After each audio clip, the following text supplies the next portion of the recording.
Au XVIe siècle, l'exploration générale du monde est chose accomplie. Et au scandale des chrétiens, ce monde ignore tout du christianisme.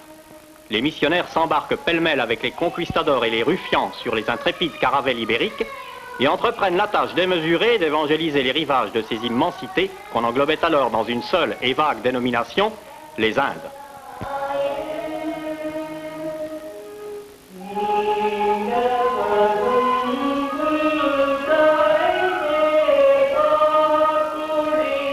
Mais les seuls centres chrétiens vraiment organisés se claquemurent, ainsi des remparts d'Albuquerque le Terrible à Malacca, dans les forteresses maritimes occupées par les deux puissances exploratrices et rivales, l'Espagne et le Portugal.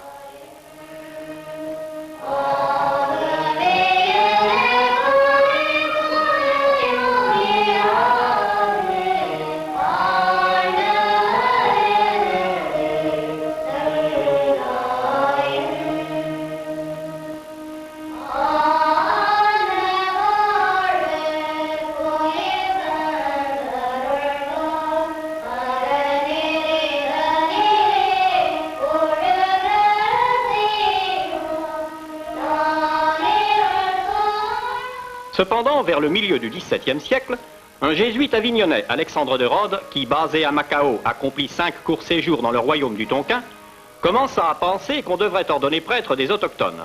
Et pour ordonner des prêtres, il faudrait des évêques sur place.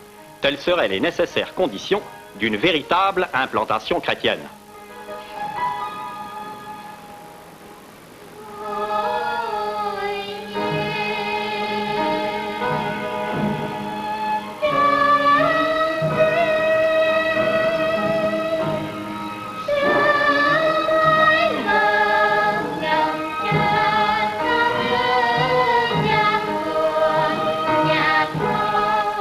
Banni définitivement du Tonkin, Alexandre de Rhodes vint à Rome soumettre ses idées au pape Innocent X qui les approuva. Trouvez-moi pour ce faire des missionnaires où vous voudrez, mais surtout pas de Français. Et oui, il y avait le brillant nonce à Paris, un nommé Giulio Mazarin, passé au service du roi qui en avait fait son premier ministre, exploit pour lequel il avait même fallu lui attribuer le chapeau de cardinal. Il y avait l'alliance avec les États protestants contre l'Autriche catholique. Il y avait les jansénistes. Il y avait même une menace de schisme gallican.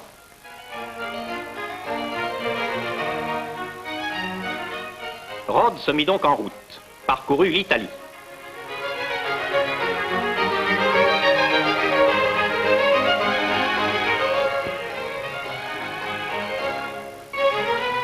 Puis la Suisse.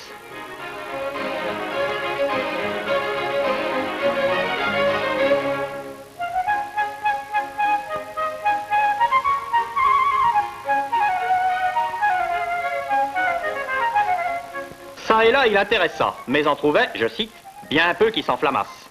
Enfin, il aboutit, c'était fatal, à Paris, et trouva dans un petit hôtel du quartier latin à l'enseigne de la Rose Blanche, un groupe de jeunes hommes qui furent intéressés et s'enflammèrent.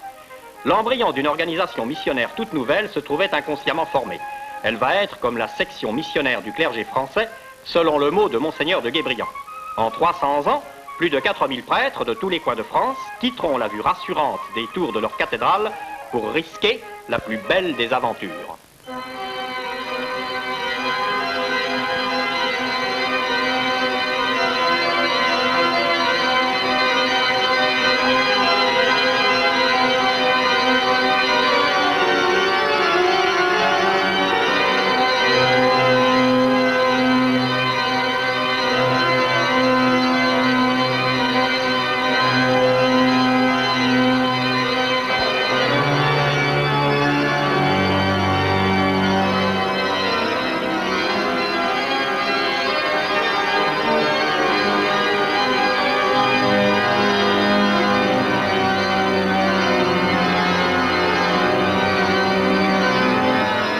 À Rouen et à Tours va revenir l'honneur de donner les 2 premiers vicaires apostoliques, c'est-à-dire évêques missionnaires, qui seront aussi les 2 principaux fondateurs de la Société des missions étrangères.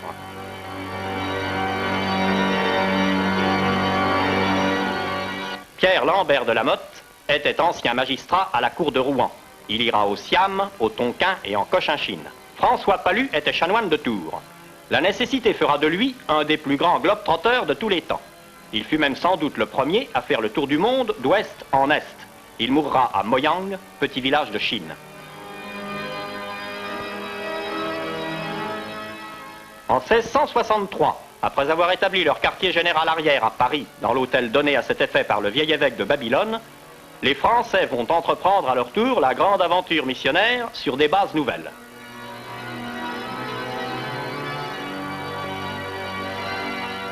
Ces bases s'appuient sur l'ultime consigne du bienheureux Innocent XI à François Palu. Il nous sera plus agréable d'apprendre l'ordination d'un seul prêtre autochtone que le baptême de 50 000 païens. Palu écrit: nous nous estimerions heureux de pouvoir bâtir un pont de nos carcasses et de nos os pour faire un chemin plein et ouvert à de braves missionnaires et les porter dans la Chine et le Tonkin.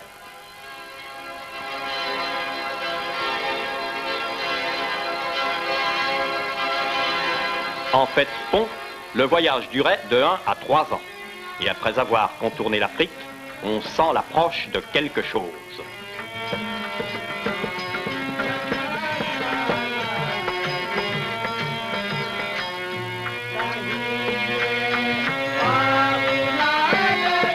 Ah, je le sais. Mon cœur se dilate, dit Amalric, dans le partage de midi. Nous avons passé une certaine ligne. Je reconnais mon vieil Est.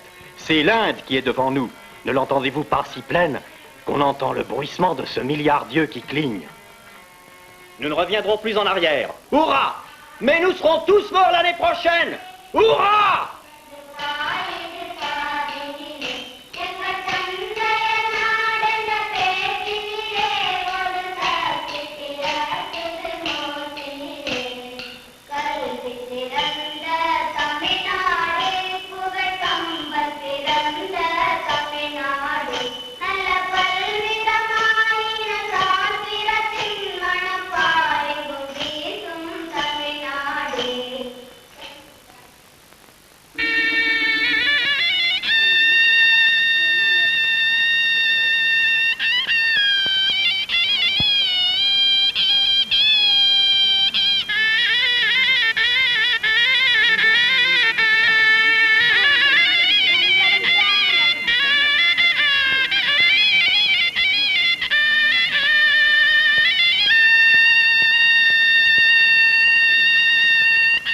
Au-delà, la bande sinueuse et bigarrée du sud-est asiatique. Et au-delà,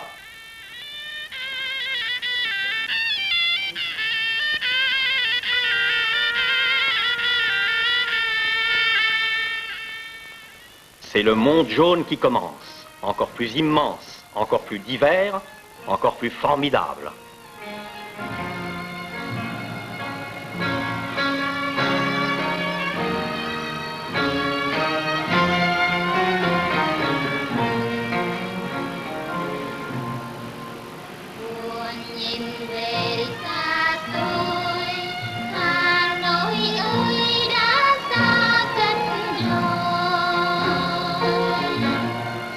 Mênh mông ngàn trùng khơi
Le Siam, royaume fin, souriant et amphibie.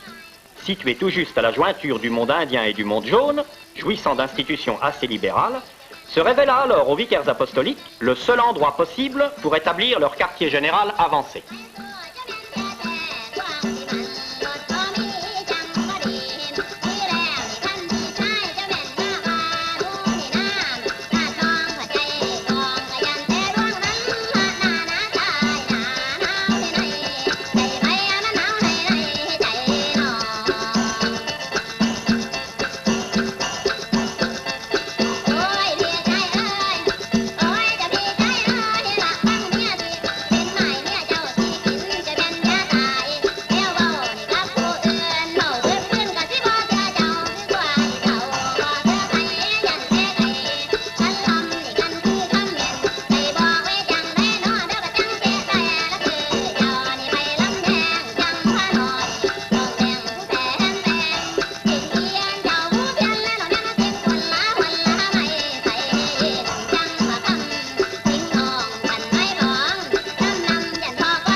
Une chose étonne les missionnaires, le nombre incroyable de moines bouddhistes. En fait, le bouddhisme est la religion d'État, et c'est toute la population masculine qui passe plus ou moins de temps à la pagode.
Malgré cela, la bienveillance du roi Pranaraï attribue aux missionnaires un terrain bien situé à Ayutthaya, la capitale, au bord du Ménam. Ils y construisent immédiatement une église et un séminaire qu'ils appellent Collège Général, parce qu'ouvert aux étudiants de tous les pays. Lambert de la Motte ordonne les 4 premiers prêtres dès 1668, un Eurasien qui deviendra même évêque, expérience hâtive d'ailleurs, un Cochin chinois et 2 Tonkinois.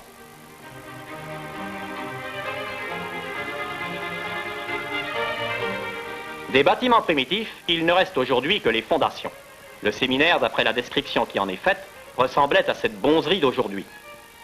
Le roi du Siam profite de la présence des missionnaires pour établir des relations avec le roi Soleil.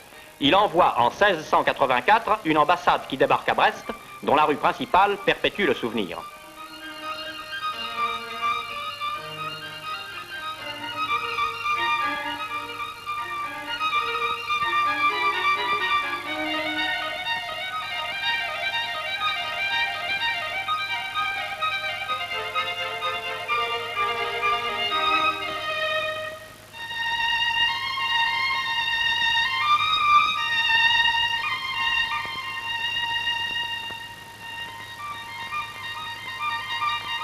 Aussitôt, Louis XIV délègue le chevalier de Chaumont auprès du roi du Siam, et en son honneur, les fêtes succèdent aux fêtes. C'est la période de faveur et de facilité.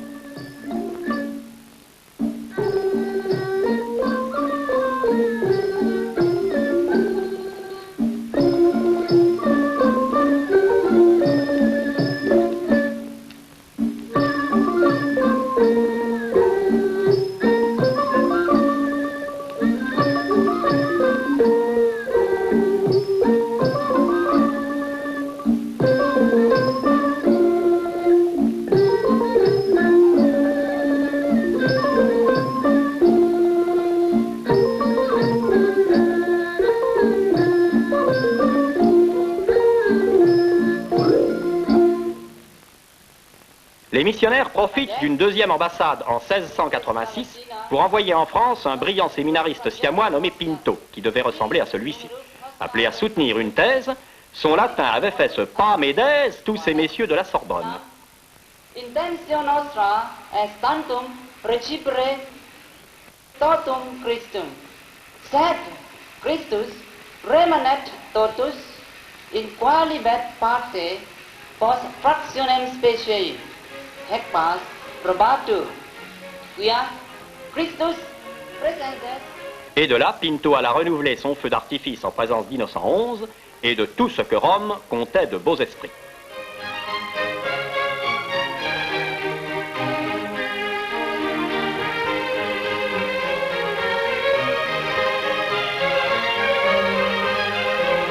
Cet excellent sujet était déjà promis à l'épiscopat.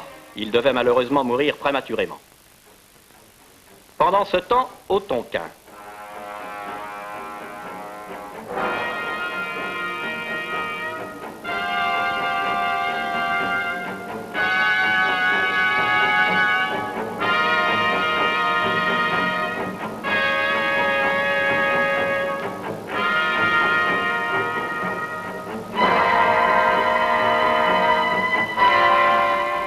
Monseigneur Dédier, bras droit de François Palu, s'occupait lui aussi de former des prêtres.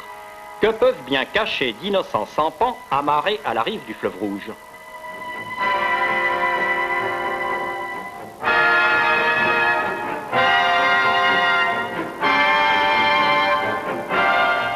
Normalement une humble famille de pêcheurs, mais parfois aussi un séminaire. Et si la situation s'avérait malsaine sur une rive, on allait s'amarrer en face, sans interrompre les cours pour autant. Thiên phù địa tải, trời che đất trở. Vậy thì trời là nhà, đất là nền. Hễ là nhà nào thì có kẻ làm nên mà mới nên. Mais au Siam, en 1688, une révolution de palais abat le roi Franaraï qui est mis à mort. L'usurpateur dont on a dit qu'il aurait été plus apte à servir sur une galère que sur un trône frappe tous les amis du feu roi. Professeurs et séminaristes sont enfermés dans une enceinte de gros pieux sans couvert. Description qui ressemble fort à une aire de dressage pour éléphants. Ils furent libérés après 20 mois de mauvais traitements et autorisés à demeurer dans de misérables paillotes sur une petite île du Ménam infestée de malaria avant de pouvoir regagner le séminaire 7 mois plus tard. Le grand homme de l'époque siamoise du collège général est Monseigneur Lano, qui en fut le premier supérieur et partagea toutes les épreuves des professeurs et des séminaristes. Parmi les élèves, le plus illustre de la même époque devait être un Chinois, le père André Ly, sur qui reposera toute la chrétienté de l'immense Ouest chinois pendant plus de 20 années d'exil de tous les missionnaires. Il mourra plus qu'octogénaire.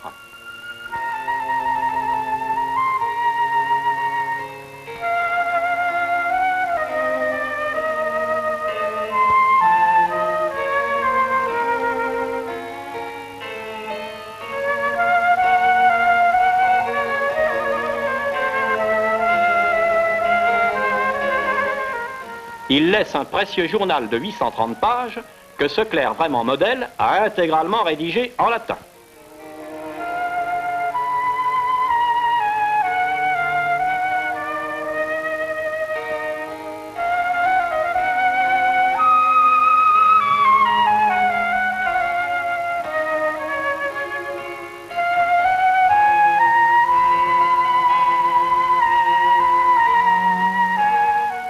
Toujours est-il que la subsistance du collège général s'avère très difficile.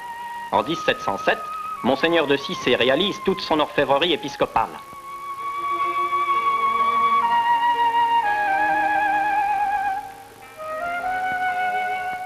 En 1713, il hypothèque puis vend ses fermes de la Beauce. En 1750, secours de 2000 livres de Louis III d'Orléans, fils du régent. Il était aussi dévot que son père était polisson. En 1751, Duplex donne 1200 livres et renouvelle le secours l'année suivante. Mais en 1760 et 1765, les Birmans envahissent le Siam, assiègent et ruinent définitivement la ville royale d'Ayutthaya. Elle ne s'en relèvera jamais.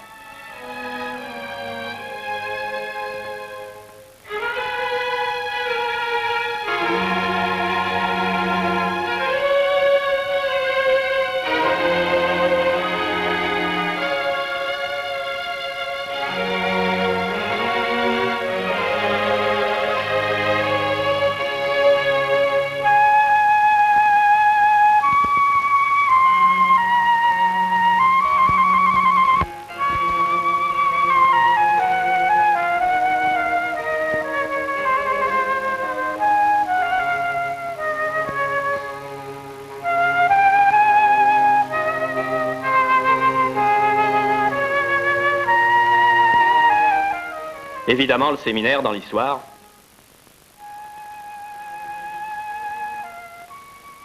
Séminaristes et professeurs fuient vers Chantaboun, puis gagnent par petits groupes les confins du Cambodge et de la Cochinchine. Autorisés d'abord à s'établir au promontoire dit Hondot, près de Ha Tien, ils connaissent ensuite une série de vicissitudes le long des bras du Mékong.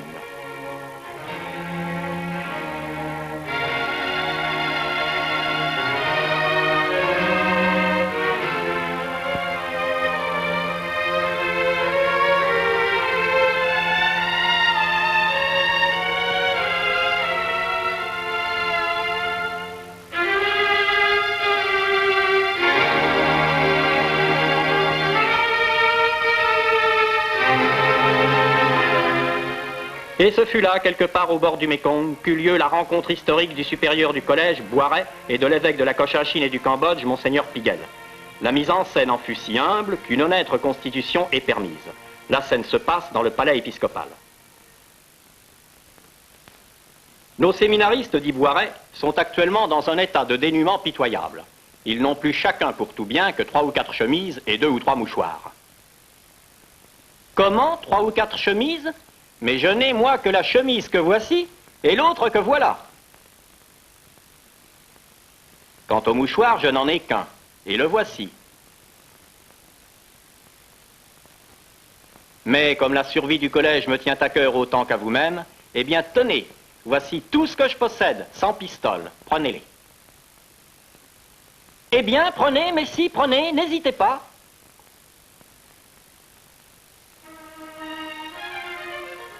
Le collège habitait alors des maisons de torchis dans ce genre. Quand les hommes se tiennent tranquilles, il y a une engeance qui ne connaît jamais le chômage, les termites. Et la maison vous tombe un beau jour sur la tête sans prévenir.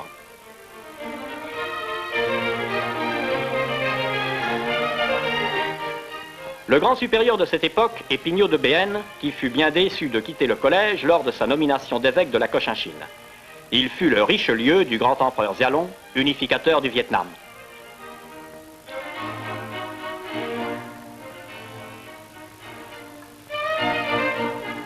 Il put espérer voir un jour un nouveau Constantin monter sur le trône en la personne de son pupille, le prince héritier Caigne. Malheureusement, le prince Caigne, mort prématurément, ne régna pas. En 1770, les directeurs du collège général pensèrent aller demander à l'Inde un peu de sécurité. Ce fut une erreur. Chinois, Vietnamiens et Siamois, principaux fournisseurs en fait de séminaristes, répugnèrent à se rendre si loin dans un pays complètement étranger au monde jaune. Le nouveau séminaire se vida et ferma ses portes en 1782.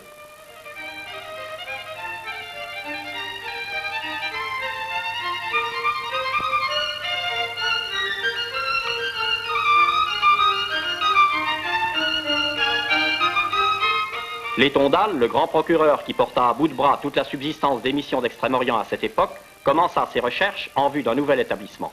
Il mourut à Pondichéry en 1813. Les missions connaissent alors une période noire. La rue du Bac a fermé ses portes, le recrutement missionnaire est tari. Où aller ?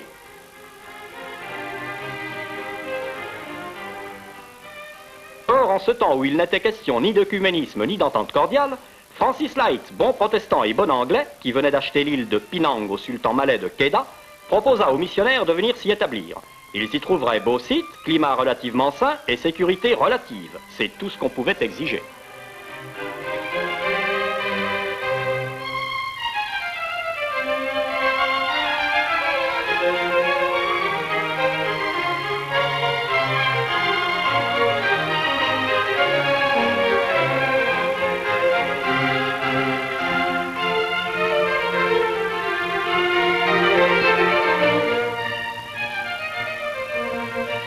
L'acte de vente du lieu dit l'île aux rats fut signé en bonne et due forme, et après avoir campé un certain temps dans quelques masures, le collège général s'établit dans un bâtiment dans ce genre. On subsiste avec une petite plantation de muscadiers, des rizières,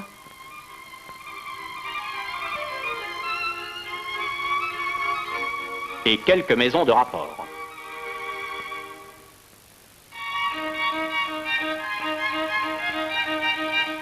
Mais en 1821, les Siamois assiègent Penang.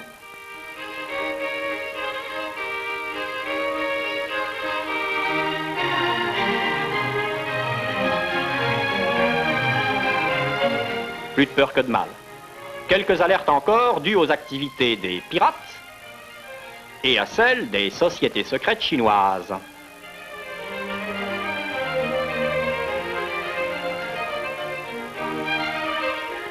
Quelques drames aussi, malheureusement, dont le plus douloureux fut la mort tragique d'un jeune supérieur plein de promesses qui s'empala dans un piège à tigres.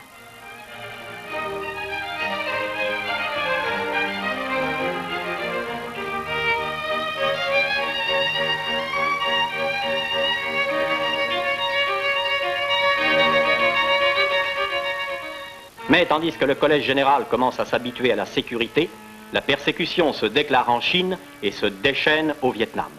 Le départ des séminaristes de ces pays à destination de Penang est toujours une fuite.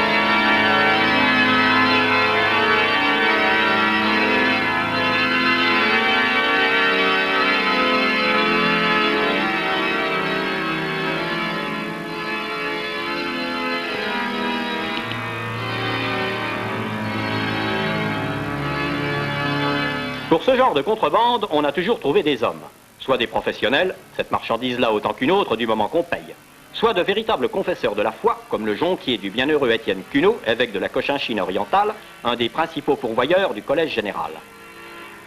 Pousse au large, disait Jésus à Pierre, dans la petite barque du lac de Tibériade. Ainsi, la jonque anonyme qui porte dans ses flancs l'église d'Asie et sa fortune, va se mêler aux autres jonques qui croisent en mer de Chine. La fortune de l'église. Cette poignée d'adolescents lancés seuls, en pleine piraterie et en pleine tempête. Car tous n'arrivaient pas.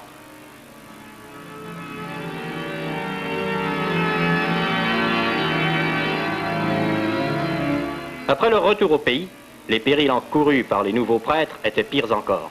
Les voici, tels que les ont vus les peintres vietnamiens contemporains, qui se firent les reporters de cette sanglante épopée.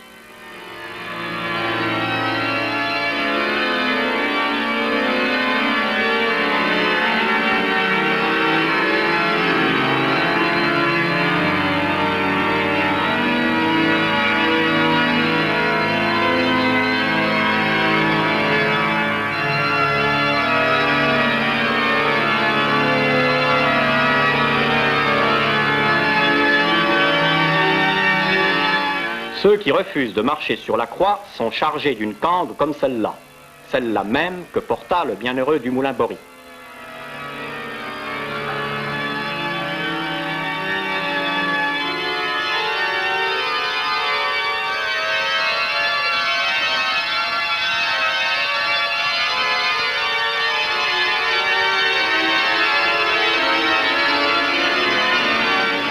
Et d'une chaîne comme celle-là même que porta le bienheureux Théophane Vénard.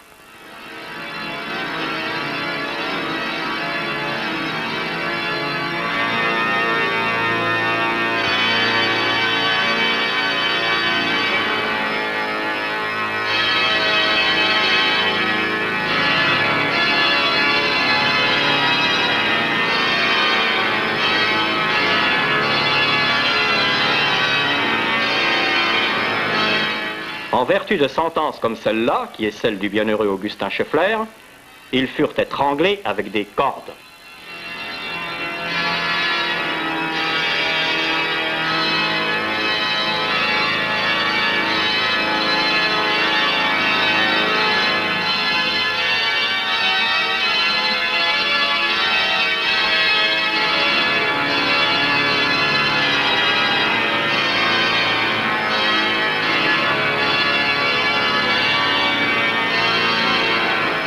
Ou décapités.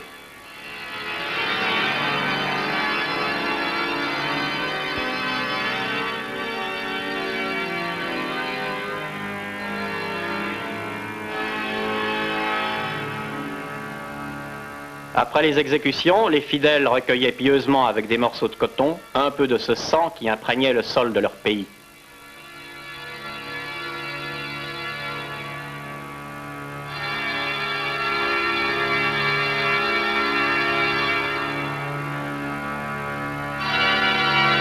et qui se révéla, là comme partout, une semence de chrétiens.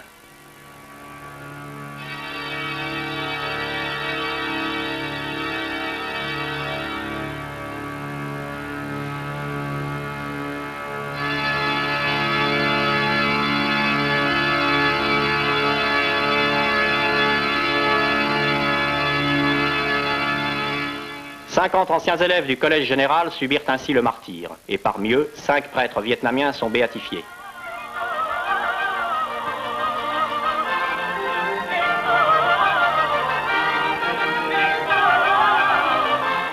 Parmi les élèves remarquables de cette époque, il faut encore signaler le père Zo, premier pionnier des tribus habitant les plateaux du Vietnam central.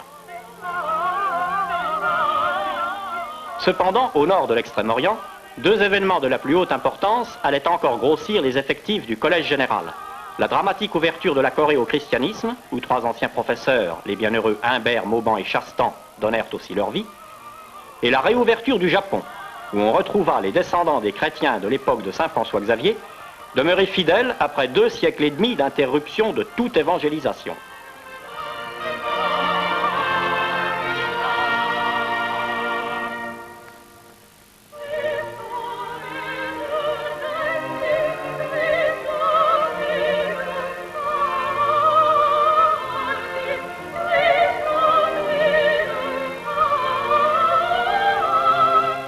Mais du fait de certaines initiatives dont une Pauline Jaricot se fit l'ardente zélatrice, et du fait d'autres événements d'ordre totalement différent, les missions vont se rapprocher considérablement des vieilles chrétientés.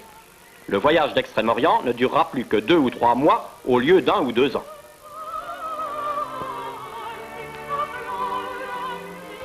À Penang, en 1885, commencent à s'élever ces vastes bâtiments. Ainsi, la petite jonque, perpétuellement ballottée au péril des mers et des hommes, se mue en ce solide vaisseau de pierre où la vie du collège général va pouvoir enfin s'organiser à l'aise.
En 1926, date de la parution de la grande encyclique qui consacre l'essor du clergé autochtone, les missions étrangères de Paris avaient formé le plus grand nombre de prêtres. Il y en avait alors 1400.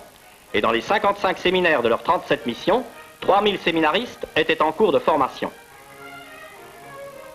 À cette même époque, Monseigneur de Guébriant, supérieur général, déclare « Les églises seront nationales ou ne seront pas ».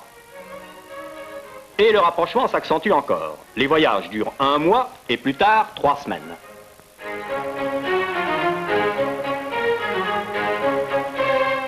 Le missionnaire pionnier existera tant que l'évangélisation du monde ne sera pas terminée.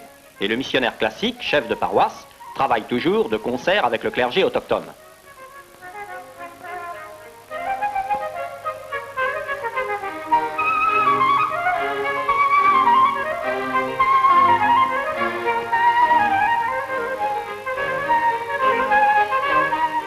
Mais on demande aussi, et de plus en plus, des missionnaires enseignants, et autant que possible, des spécialistes. Dans les séminaires, bien sûr. Ce professeur d'exégèse sort de l'école biblique de Jérusalem.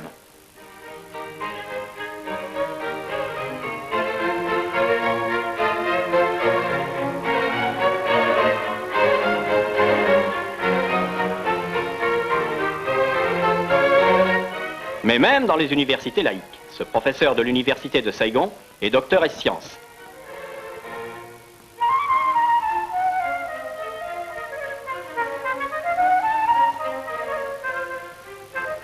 Et tant à l'amphi que sur le terrain.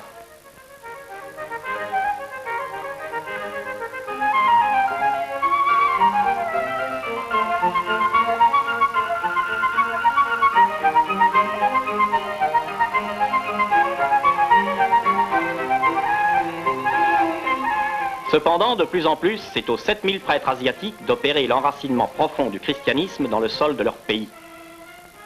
Et le christianisme a mieux à offrir à l'Orient que cette danse cosmique, grandiose mais impitoyable de Siva, piétinant les contingences universelles. Que la sérénité infiniment bienveillante, mais sans espérance du Bouddha. Que ce pied de nez, cette grimace à l'injustice et à l'absurdité de la vie.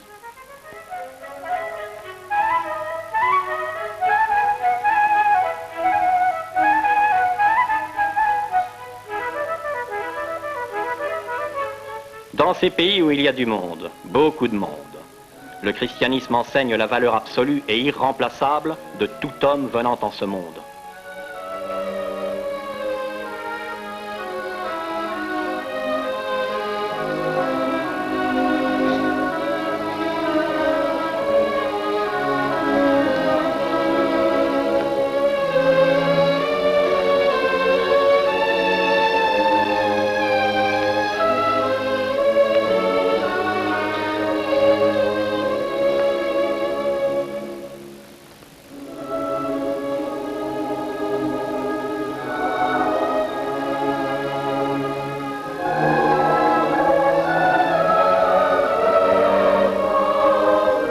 Le christianisme fait communier côte à côte les hommes, riches, pauvres, humbles ou puissants, dans l'amour du même Dieu.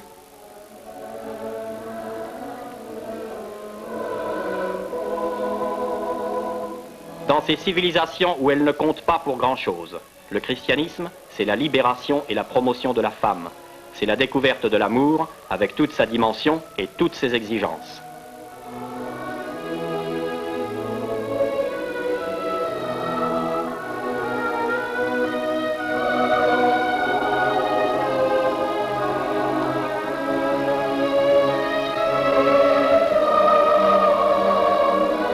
Le christianisme, c'est enfin la mort sans désespoir.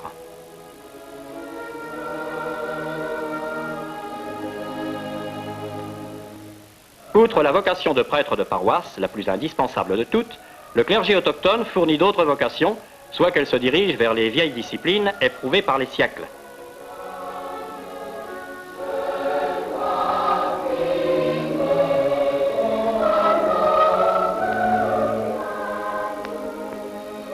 Soit qu'elles aillent aux formules les plus nouvelles. Après sa messe, ce petit frère troque sa robe contre les pauvres vêtements du coulis. Mais ce pauvre coulis porte en son cœur un trésor qu'il apprendra à ses frères à découvrir et à partager.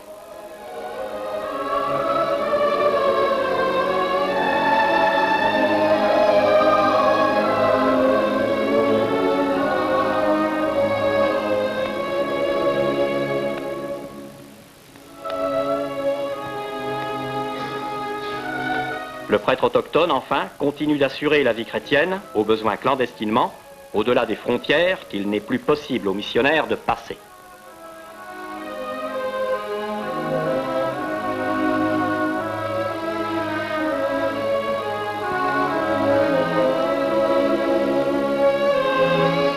Consécration suprême.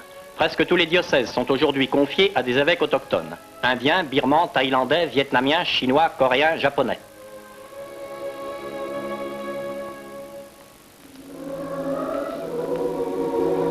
Il y a même 4 cardinaux asiatiques, dont l'archevêque de Tokyo. Enfin, on voit maintenant s'élever de jeunes églises, bien adaptées au climat, œuvres, elles aussi, d'architectes autochtones.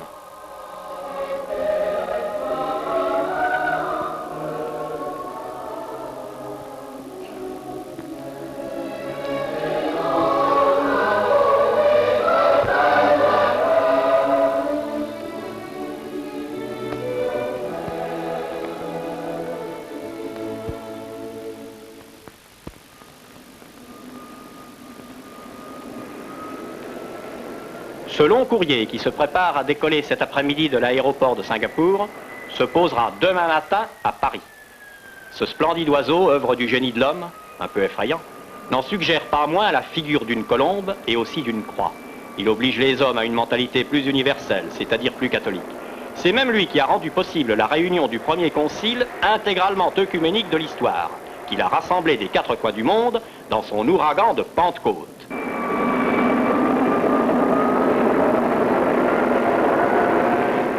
Oui, pour la première fois, les évêques des 5 parties du monde se sont trouvés rassemblés. Les missions ont définitivement fini d'être considérées comme le folklore exotique de l'Église. Les missions sont l'affaire de tous les chrétiens, car elles sont l'Église en expansion.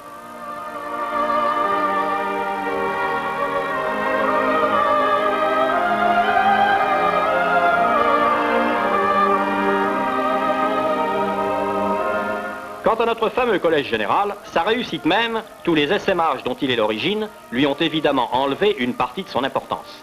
Aujourd'hui, toutes les missions ou groupes de missions possèdent depuis longtemps leur propre séminaire.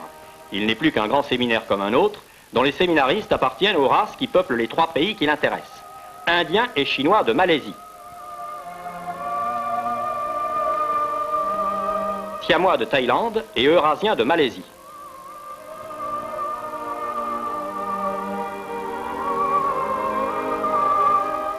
Dayak de Nord-Bornéo et Laotiens de Thaïlande. Un grand séminaire comme un autre. Mais quel autre séminaire au monde peut se vanter d'une histoire aussi mouvementée, aussi dramatique? Durant 3 siècles, il a pratiquement toujours été maintenu, sans interruption appréciable. Grâce à lui, la formation du clergé d'Extrême-Orient s'est toujours poursuivie, même au milieu des pires difficultés, des plus terribles persécutions. 1 millier de prêtres et une dizaine d'évêques en sont sortis.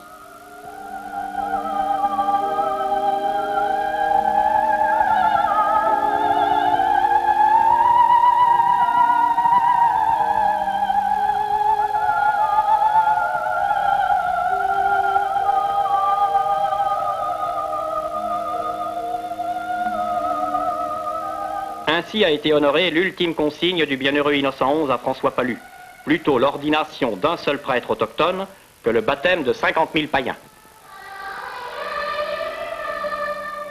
C'est pourquoi les 2 maisons, celle qui n'a jamais changé de place depuis 3 siècles, et celle émanation de la première qui en a changé 14 fois, fêtent leur tricentenaire à 2 ans d'intervalle.